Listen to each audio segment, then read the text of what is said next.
वो मैं आपको बताने वाला हूँ। ये हमें किस तरीके से इसका इंजन टाइमिंग मिलाना है। तो इंजन टाइमिंग मिलाने के लिए फ्रेंड्स मैं आपको इसके मार्क दिखा देता हूँ। ये है इसका पूरा कम्प्लीटली इंजन। तो मैं इसका इंजन ओवरऑल कर रहा हूँ फ्रेंड्स। तो पूरा कम्प्लीटली मैं इसका इंजन का वीडियो भी मैंने अपलोड किया हुआ है। तो यहाँ पर आप देख सकते हैं ये इसके कैम शाफ्ट पर ये यहाँ पर मार्क है।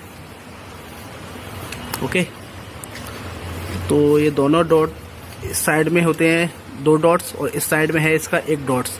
ओके, तो ये दोनों आपको आमने सामने इस तरीके से लेना है।